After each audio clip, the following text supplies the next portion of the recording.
It is Friday, March 8th, 2024, and I wanted to share some information with you all. These are some of my old journals from 2021, and I'm going to try and read through them in less than 6 minutes because otherwise I'll have to do it in two parts. But the first thing that I want to show you is this diagram here. And this is, well, first of all, Abba is my grandfather. Amma is grandma, my grandmother, and we switch roles because that's what I needed to do in order to get through this. But anyway, sometimes he would ask me to draw something because he knew that people wouldn't understand with the words that he thought it would be better if it was visualized, since they can't, a lot of people do not have insight. So this is the journey of a person, and this is what it looks like to mature enough to move beyond this realm.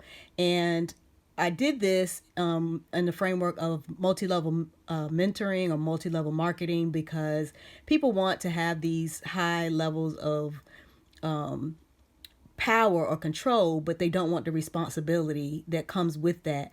But this is a individual who is here, a sibling, and here is married, and here is an elder grandparent over the children, and then this is a elder ancestor, a great grandparent who has transitioned, and then it goes up, then the next one comes up, and then the next one comes up, like that. All right, so that is what is supposed to be happening. If ascension is your goal, then that is what ascension would look like. And you can understand that with the goal being to mature in your ability to love, why this would give you all of the experiences you need to be able to do that. Because to have the responsibility of managing an entire family, you would have to have a lot of skills of conflict resolution and negotiation. All right, the next thing I want to share with you is a journal entry I did in 2021 when I was asked how the community could be helped to begin to reorganize. And the first thing I said is, it starts at home. You need to start at home, investigating at home. So everyone who lives in your home, the question is, what would you need to, if you were told go home and stay there, what would you need in order to be receptive to doing that? And so you have an honest conversation with the people who live in your home about what they really want.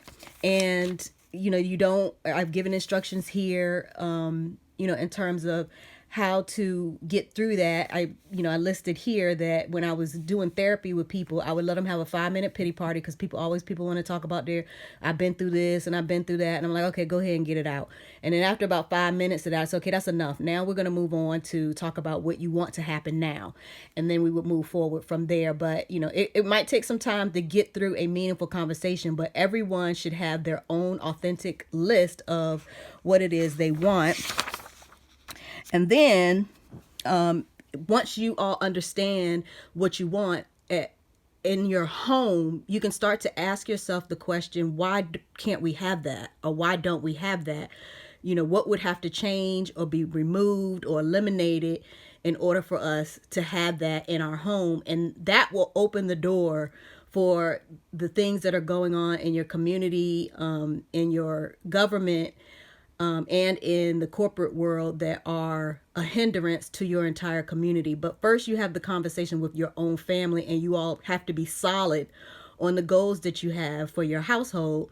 And then once you can do that, communities can come together and start to talk about each of their needs, and then compare the barriers. Like, yeah, you know what? When we sat down and talked about it, we realized that blah, blah, blah. And we're like, yeah, me too. So we need to look into that. All right. So that's a good place to start.